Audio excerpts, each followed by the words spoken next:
no Egito durante 430 anos. E durante 430 anos, eles conviveram com as crenças egípcias.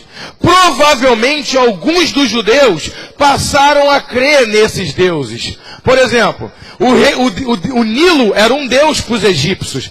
Quem conhece a história de Ísis e Orísis, vai entender que o Egito é um deus para eles. Dizem que o Orísis castrou Ísis e lançou o seu pênis dentro do rio Nilo, e o rio Nilo é fértil, por isso tem muito peixe, e a vida vem do Nilo. Por que Moisés não foi morto?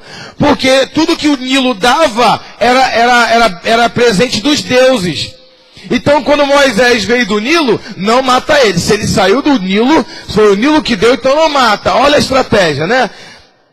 De Joquebede. Olha só, então, eles tinham o Nilo com a divindade. E aí Deus agora pega e manda Moisés tocar nas águas do Egito. E todas as águas do Egito se transformam em sangue. Agora presta atenção. As águas do Egito não se tornaram como sangue, parecido com sangue. Todas as águas do Egito se transformaram em sangue. E quando fala que todas as águas do Egito se transformaram em sangue, não foi só a água do Nilo.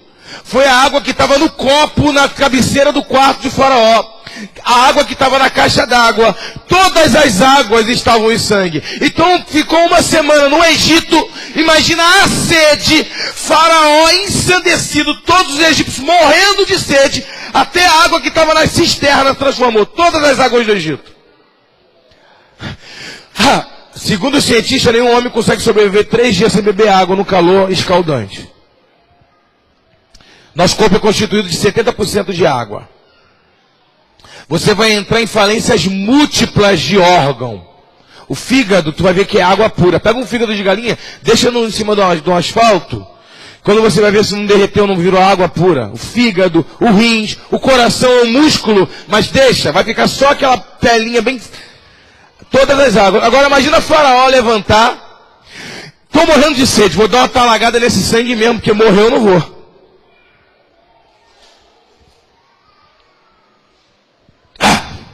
Moisés, chama ele.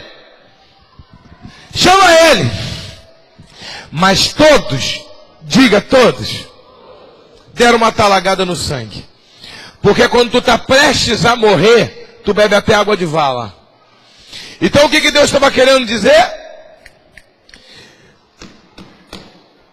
O sangue do cordeiro também é para os egípcios. O sangue daquele que um dia vai purificar está sendo estendido para aqueles que também não é povo de Deus. Eu não estou punindo vocês porque eu sou ruim. Eu estou punindo vocês por um propósito, porque vocês não querem obedecer minha palavra. Mas eu quero estender hoje eu estou punindo vocês, mas eu já estou deixando bem claro, estou estendendo o meu sangue para todas as nações, porque o Egito era um império naquela época. Quem está entendendo? Então vamos dar uma salva de palmas para o Senhor?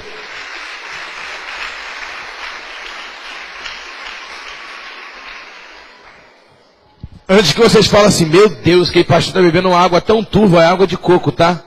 Tu acha que é só o Naldo, não sei o que lá, água de coco para mim, tanto faz? Eu também tenho água de coco. Não tem uma música assim? Então. Que?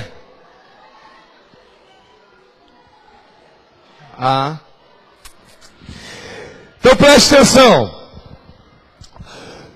Depois cada praga vai confrontar um deus. A praga das rãs, quem já viu aquele deus que tem até mesmo os hieroglíficos nas paredes, nas cavernas, lá, aquele deus que tem uma perna fininha assim, com a cabeça de rã? É um deus também, esqueci o nome dele. É fake dói, mas é um deus. As trevas, a praga das trevas, as trevas tão densas, que não se poderiam pegar, que dava para pegar. Você queria abrir o olho e não conseguia enxergar. Trevas que, por exemplo, tochas não conseguiam clarear o quarto. Acendia a tocha e parecia que estava desligado. trevas densas, confrontando o Deus Sol. O Deus Sol era um dos deuses mais adorados pelos egípcios. Então, se o nosso Deus confrontou o Deus Sol, nem de dia, nem de noite, nem com luz de candeeiro, eles conseguem enxergar. Moisés, tira essa praga de nós. O teu Deus também é maior do que o Deus Sol. E cada um desses deuses. Agora, o pior de todos foi a última praga. A última praga confrontava os descendentes do trono, os herdeiros do trono, porque Faraó, ele se considerava um epifânio. Quem está fazendo teologia, né? Uma epifania, ele se chamava um Deus encarnado. Tanto os egípcios, como até mesmo César e alguns deles se declararam deuses. Agora, o filho mais velho de Faraó, praticamente ele era o sucessor. Então, se ele morre, caía por terra toda essa ideia de divindade faraônica. Agora, olha só que tremendo. E aí eu começo a pregar, amém? Amém, gente? Só estou dando uma ilustração aqui rapidamente. Mas não vou demorar não, o culto acaba 9h30. Segundo, antes de eu voltar a falar da última praga, a Bíblia diz que Moisés disse, pegue o cordeiro. Diga, o cordeiro. Sacrifique o cordeiro. Passe o sangue do cordeiro nos umbrais da porta. Eu vou passar. A casa que não tiver a marca do sangue do cordeiro, o primogênito morrerá. O primogênito dos animais, o primogênito dos homens, todos os primogênitos daquela casa certamente morrerá. Agora entenda, essa promessa não era só para os judeus simplesmente. Muitos egípcios se salvaram porque se esconderam na casa de judeus, acreditaram na mensagem de Deus através de Moisés, e entenderam assim, olha, Moisés disse que vai morrer quem não tiver a marca, mas eu posso ficar na tua casa. Se refugiaram na casa do judeu. E também existiam muitos judeus, não existia judeu naquela época, era hebreu. Eles só passaram a ser judeu depois da Babilônia. Existiam muitos hebreus, que morreram no palácio de Faraó, morreram porque não acreditaram também. Ou você está achando que só os egípcios que morreram? Teve egípcios que foram salvos, que acreditaram na promessa, e teve hebreus que falaram, isso é palhaçada, que nada, tá? Tô aqui bem empregado no palácio de Faraó, tô trabalhando aqui cuidando do cavalo de Faraó, eu não vou... Muitos morreram. Sabe o que isso aponta? Isso mostra filhos de crentes que acham que vão ser salvos só porque fazem parte de uma família que é evangélica. Quem está entendendo? Olha para o teu irmão e fala, filho de crente não é neto de Deus.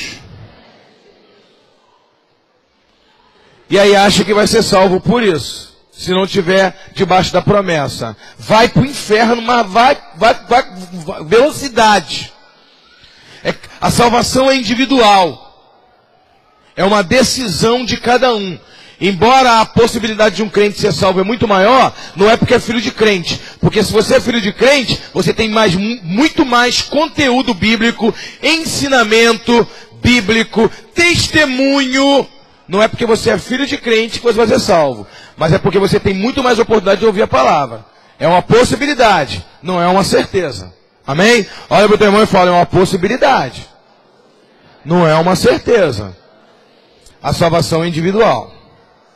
Romanos 14:12. Cada um dará conta de si a Deus. Cada um. Segundo ensinamento, antes de matar o cordeiro, Deus diz assim, cada um mate o cordeiro e coma todo o cordeiro. Se a tua casa for pequena demais e tiver poucas pessoas na sua casa, chama o teu vizinho para comer o cordeiro contigo. Uau, que tremendo.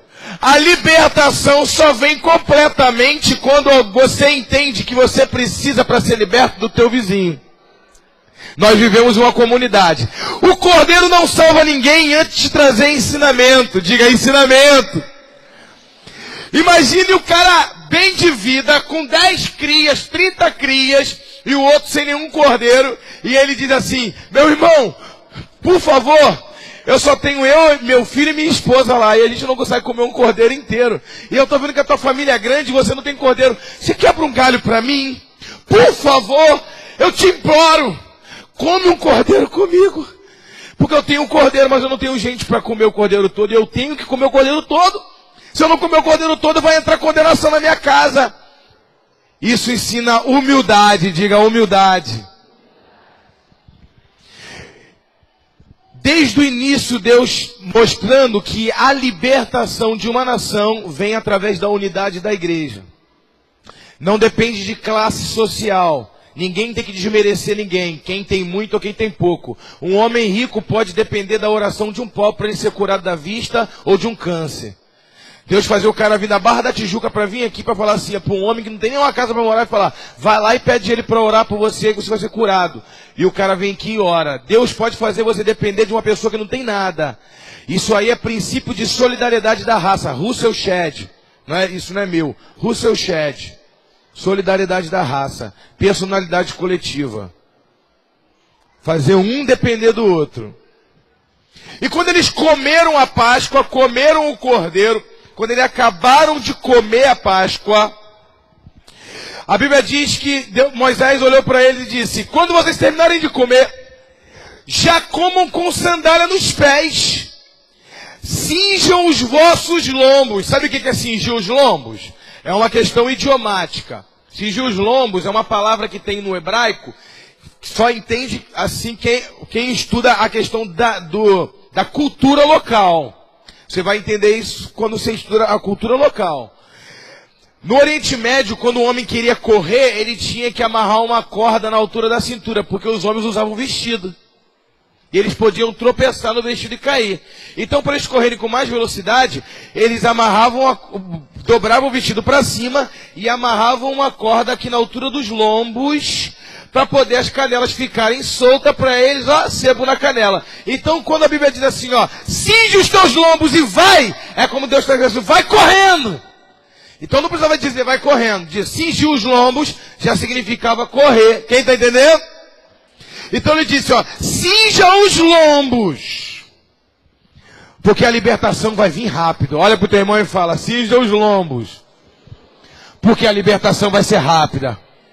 Agora olha para o outro que está do seu lado como profeta e fala, e vai ser rápido, que a tua casa inteira vai ser liberta. Somente como cordeiro e tem humildade. Uma salva de palmas para o Senhor Jesus. Aleluia! Sabe por que na Páscoa os judeus comem pães ázimos?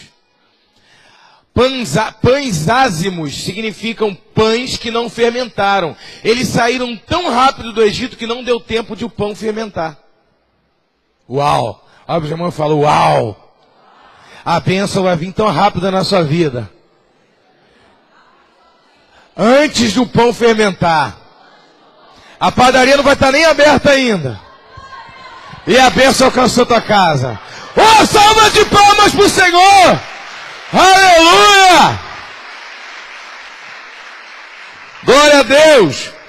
Acho que isso é mensagem para uma série de mensagens de 6 meses, porque eu estou só no primeiro ponto ainda, tem tanta coisa aqui. Mas vamos lá. Fala para o teu irmão, segura.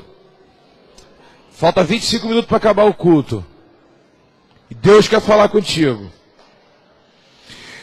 Quando se fala do Cordeiro, há uma agitação no nosso espírito, porque só o Cordeiro de Deus, Jesus Cristo, pode libertar.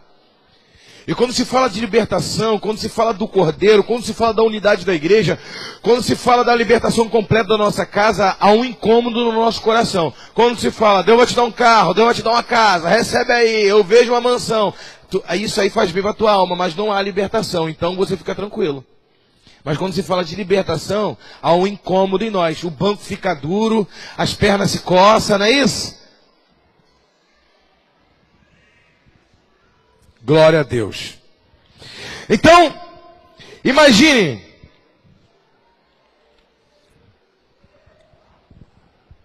Depois da unidade, o povo sai do Egito.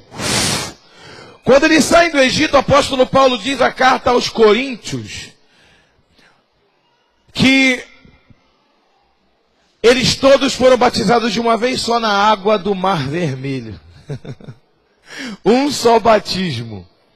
É como se Deus falasse, vou abrir o Mar Vermelho para ninguém dizer, fui batizado primeiro, um orgulho religioso. Eu sou mais crente que você, eu fui batizado primeiro. Todos foram batizados na água do Mar Vermelho. Paulo diz em Coríntios capítulo 10, se eu não me engano. E aí começa um processo na vida deles. Mas eu quero chamar a atenção para uma outra questão.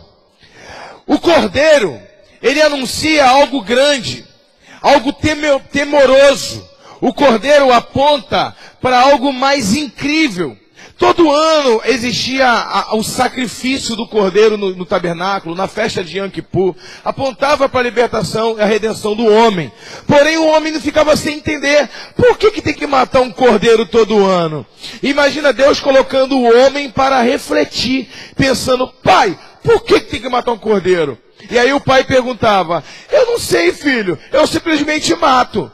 E aí ele pergunta para o avô, para alguém mais sábio e fala, por que tem que matar um cordeiro todo ano? Isso agrada a Deus? Será que um cordeiro morto satisfaz Deus?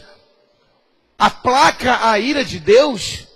Por que isso? E aí alguém mais sábio diz, não, esse cordeiro que nós matamos, ele não tem poder de perdoar os nossos pecados, mas ele tem o poder de nos causar uma reflexão de que Deus há de liberar um cordeiro que vai ser morto de uma vez por todas e vai nos salvar eternamente. Ele só quer que nós valorizemos esse cordeiro quando vir.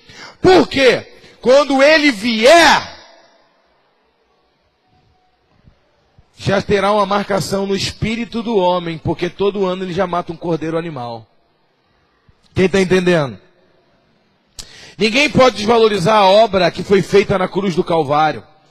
Porque a Bíblia diz que Jesus foi o cordeiro que foi imolado antes da criação do mundo. Agora olha só que tremendo. Quando esse cordeiro vai nascer aqui na terra, vir na terra como homem, porque ele já era Deus na eternidade, diga, ele já era Deus. Jesus Cristo não nasceu há 2000 anos atrás, 2018 anos atrás. Jesus veio como homem há 2000 anos atrás. Por quê? Porque ele é Deus desde a eternidade, desde os tempos eternos. Inclusive uma vez ele quase foi apedrejado, porque ele disse, antes de Abraão ser, eu sou. Antes de Abraão, tu é mais velho que Abraão. Ele está querendo dizer, olha, quem criou Abraão, quem criou todas as coisas, fui eu e meu pai lá no dia da criação. Então Jesus é transcendental. Jesus é bem antes de Maria, você está entendendo? Por isso que quando Jesus nasce de Maria, quando Maria aceita a tarefa como serva, como um veículo de bênção para nascer o Redentor, em momento nenhum ela se considera a mãe de Deus. O que ela diz? A minha alma engrandece o Senhor.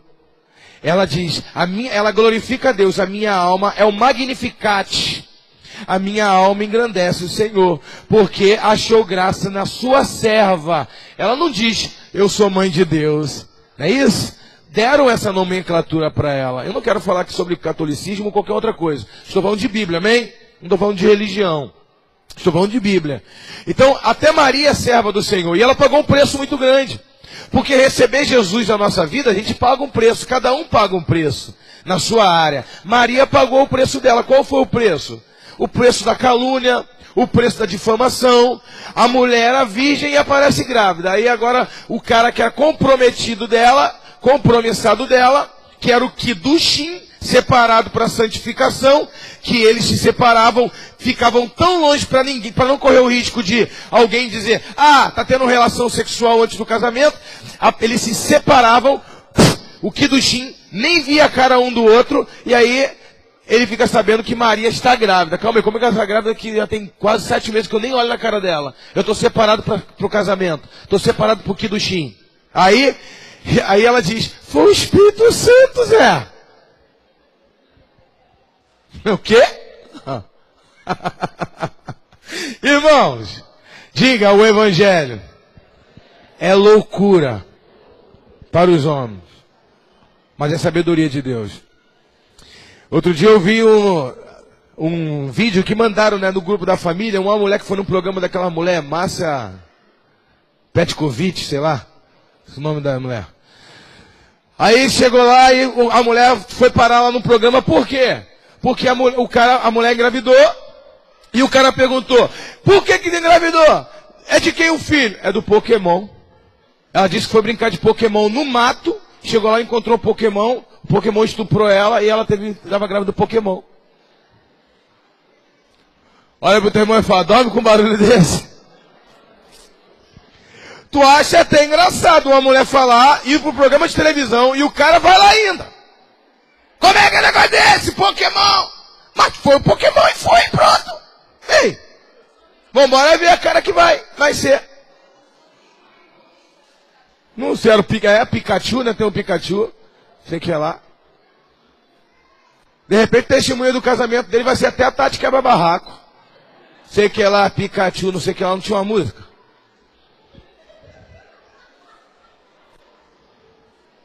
A questão toda é ridículo, não é? É ou não é? É ou não é, igreja? Era tão ridículo também na época de José falar que uma mulher foi engravidada pelo Espírito Santo. Você está entendendo a menção? É muita fé para tu receber um chamado. José, o Espírito Santo. Maria.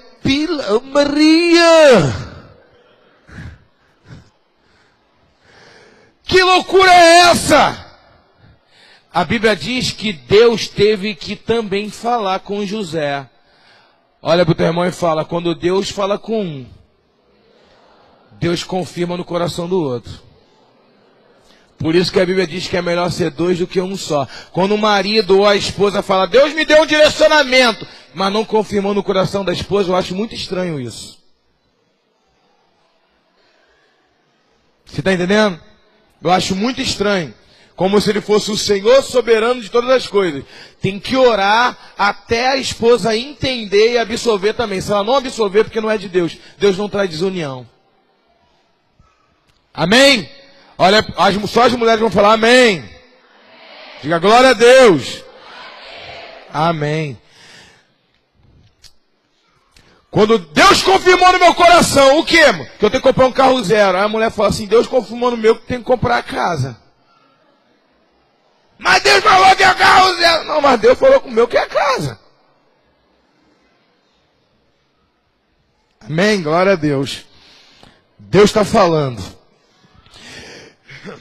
O fato é que Maria agora sai daquela região. Qual foi o conselho que deram para ela? Vai ver a sua prima Isabel. Vai passar uns tempos na casa dela. Você entendeu a pressão? Quem está entendendo, irmão? Numa boa.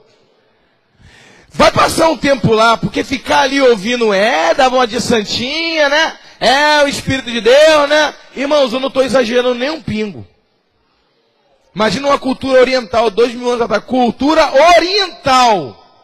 Hoje é assim. Imagina 2000 anos atrás, cultura oriental.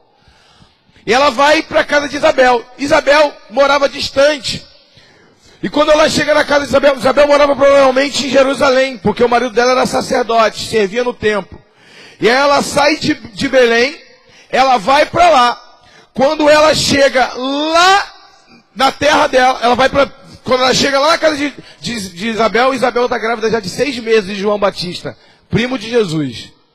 E aí tu conhece a história toda, né? Os meninos dentro da barriga já começam a conversar, e aí a barriga começa a tremer, e o Espírito Santo possui Isabel, e Isabel diz, bem-aventurado é o fruto do teu ventre, e começa a profetizar para Maria, não é isso? Quando as duas se vê logo de cara, tremendo essa passagem. Maria fica um tempo lá, e eles vão para Galiléia, eles vão para Nazaré. Quando eles ficam em Nazaré, chega o tempo de nascer a criança, e eles sobem para Belém. Por quê? Porque estava tendo uma contagem do povo, e cada um tinha que ir para sua terra natal, no seu cartório, fazer um registro, um levantamento, um recenseamento.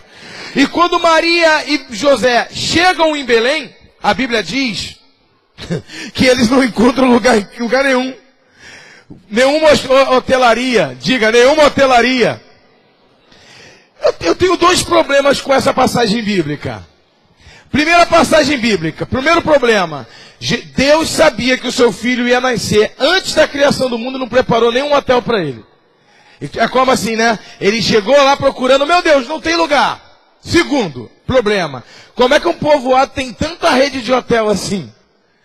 Então a palavra hotel, Cataluna, não é hotel de hospedaria simplesmente. Embora o grego seja traduzido para hospedaria, mas tem uma versão árabe que é muito interessante. Os árabes traduziram para hospedagem num quarto dentro de uma casa. Em vez de ele botar hospedaria, eles botaram espaço para hóspede dentro de uma casa. Não muda? Muda ou não muda? Por quê? Diz que Maria passou em todas as hospedarias e estavam lotadas. Como se Belém e Efrata fosse uma cidade que tivesse uma rede de hotéis. Mas a rede nem é beira de praia. Uma rede de hotéis e todas estavam ocupadas. Não, irmão, nada disso. É porque antigamente, nas casas, todas as casas eram 3 cômodos só. Um cômodo morava todo mundo, diga, todo mundo. Qual é o respaldo bíblico que o senhor tem para isso, apóstolo? Lembra a passagem bíblica que Jesus diz assim: não se coloca uma lâmpada no chão debaixo da mesa, mas se coloca o candeeiro em cima num velador para iluminar toda a casa. Para iluminar toda a casa. Se uma lâmpada ilumina toda a casa, porque essa casa só tem um cômodo. É uma questão de lógica. Amém? Só que toda a casa tinha, por causa de um mandamento bíblico. Qual é o mandamento? Se algum forasteiro chegar na sua casa, receba. Quem lembra da passagem que Jesus diz assim: apartai-vos de mim, maldito, que eu não vos conheço, porque eu tive fome e você não me deu de comer, tive sede e não me deu de beber, estive estrangeiro e você não me hospedou. Era um mandamento hospedar um estranho que estivesse passando de viagem, não deixar a pessoa dormir no relento. Só que quem vai colocar uma pessoa para dormir dentro da sua casa, um estranho? Então, para não descumprir esse mandamento, todo judeu tinha na sua casa um quartinho chamado espaço para hóspede, que ficava dentro da casa. Não fazia parte da casa, mas estava junto da casa. E era esse quartinho que estava ocupado, não era todas as hotelarias. Ou seja, Maria foi passando na casa das pessoas e com José, me arruma um lugar para poder edificar. E todos esses quartinhos estavam ocupados. Agora eu te pergunto, estava ocupado ou não? Lembra que Belém era um povoado? Lembra que ela saiu dali difamada? Quem vai querer que ela ganhe neném dentro da casa dela? Só que toda casa também tinha um estábulo. A casa era dividida em 3 cômodos. Um estábulo, que era um pouco alto, o dono dormia olhando para o seu animal. Por quê? Porque antigamente as posses eram poucas e alguém podia entrar de madrugada e roubar o seu animal. Então o estábulo era dentro da casa. Quem lembra de Jefté, a passagem de Jefté, que ele faz uma promessa para Deus e diz: Senhor, se o Senhor me der vitória, o primeiro, ele não diz o quê? Que sair da minha casa, de dentro da minha casa, eu sacrifico para o Senhor. E quem saiu de dentro da casa de Jefté foi a filha dele. Ele falou: minha filha, por que tu saiu?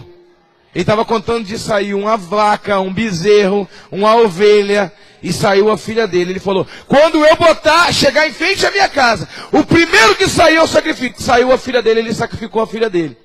Até hoje tem um grupo de mulheres lá em Jerusalém que sobe o monte para chorar a morte da filha de Jefté, que era virgem. Porque os animais ficavam dentro de casa. Então tinha o cômodo dos animais, que era o estábulo, tinha o cômodo que toda a família dormia, e tinha o espaço para forasteiro. Esse espaço estava ocupado, segundo o evangelista diz, que Maria e passava com José, em todas as hospedarias estavam ocupadas. Não era todas as hospedarias, eram as casas que não queriam receber. Só que, de fato, teve uma casa que provavelmente estava, de fato, com o forasteiro acampando. Mas disse, olha, aqui, na minha casa já tem uma pessoa no quarto dormindo. Mas tem um estábulo, está vazio. Você pode se arranjar por aí, para você não ganhar neném no relento. Sabe o que significa isso? Significa que Deus dá oportunidade, diga oportunidade. Porque quando Jesus tem um projeto, Ele não tem um projeto para uma pessoa ou uma família, mas para a sociedade. José e Maria aceitaram um chamado, mas Deus tinha um projeto com aquela cidade inteira. Qual era o papel de José? Aceitar o chamado de Maria. Qual era o papel de Maria? Aceitar, enfrentar a opinião pública para poder viver o chamado de Deus. Qual era o chamado da sociedade? Acolher Maria e José. Cada um tem um chamado. Deus não trabalha com a família inteira, Deus trabalha em comunidade. Agora, na hora deles fazerem o papel deles, eles não fizeram. Não receberam Maria e José. A criança nasceu no estábulo. Agora preste atenção que eu estou indo para o final da mensagem. Quando a criança nasce no estábulo, na mesma hora, os reis magos saem da terra deles, do Oriente. E eles vão para lá. É chamado de reis magos, mas na tradução é reis sábios. E eles vão para honrar Jesus com ouro, com mirra, com incenso. Eles honram Jesus. Logo em seguida, na passagem bíblica, os pastores estão em Belém pastoreando ovelha. E quando eles estão pastoreando, aparece um anjo. Aparece quê? E um anjo diz assim: nasceu o Salvador nessa noite, em Belém. E quando os pastores ficam ali perplexos com aquela notícia, um anjo, imagina, em meia altura, voando, dizendo essa notícia. Quando eles olham por trás desses anjos, como um pano de fundo, tinha miríades, a linguagem mais aportuguesada, milhares e milhões de anjos, com asas, voando e cantando, dizendo, glória a Deus nas alturas e paz aos homens de boa vontade. Essas coisas que você já cantou até na escola, né, em cantata de igreja. E os pastores correram. Quando os pastores correram para poder ver a criança, chega e encontra Jesus já nascido, envolto em panos. Os reis sábios, antes de ir encontrar com Jesus, eles passam por Jerusalém para pedir orientação ao rei Herodes. O rei Herodes dá uma de que estava sabendo de tudo e disse, é o Messias. Você está indo para lá? Faz o seguinte. Quando você encontrar ele, passa por aqui na volta, que eu quero eu mesmo ir lá adorar ele. Esse rei Herodes era um maníaco. Era chamado de Herodes o Grande. Não é o Herodes do tempo de Jesus, quando Jesus já era adulto. Esse é o pai deles. Esse é o Herodes Grande. Ele era neurótico, ele construiu fortalezas de Massada, fortalezas de Petra, várias fortalezas, porque quando ele cismava com alguém, ele matava até as pessoas que tomavam conta do quarto dele e fugia para essa fortaleza, ficava dias lá.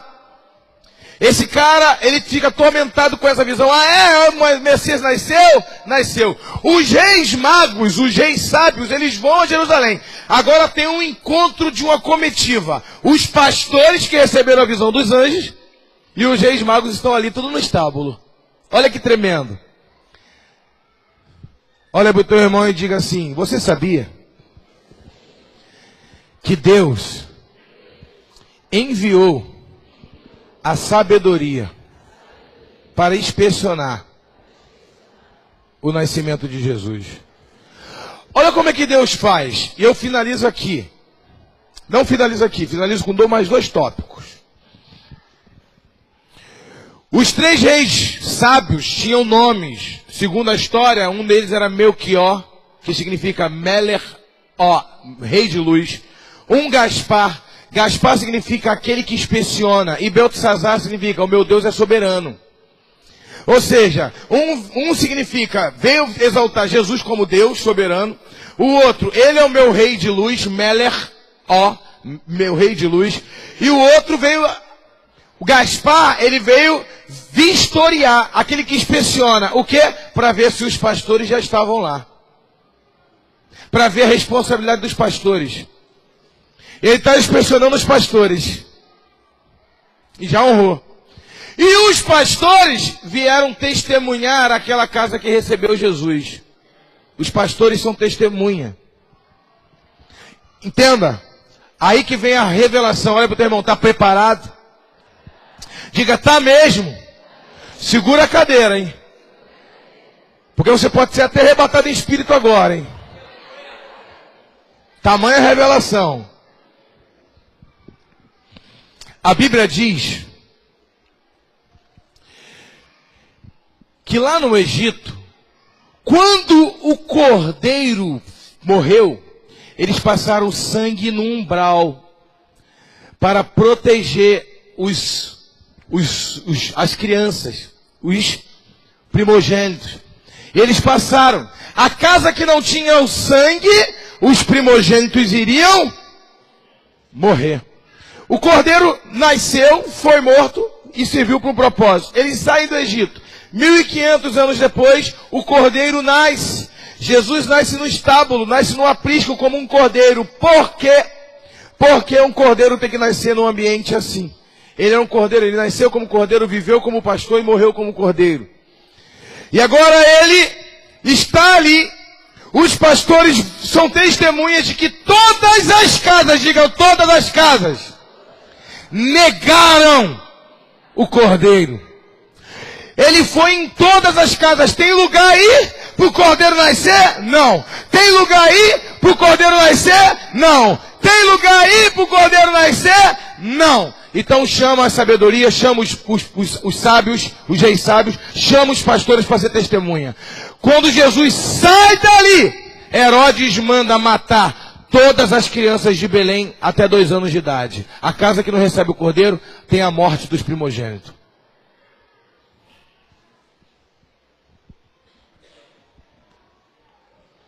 O que o cordeiro salvou no Egito, a recusa do cordeiro condenou em Belém.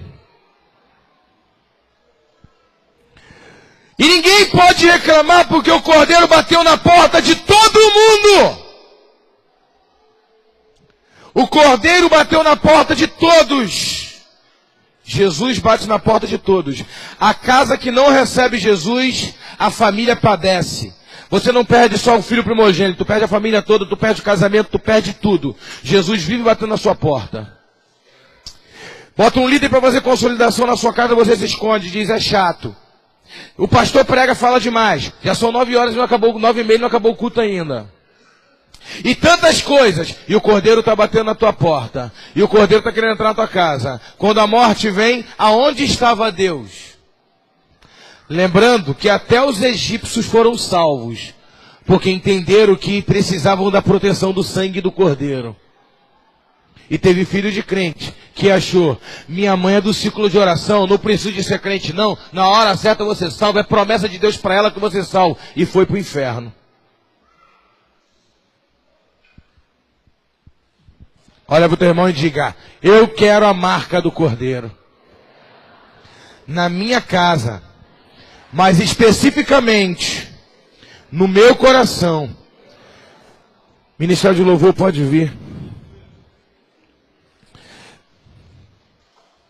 O Guilherme vai finalizar a mensagem.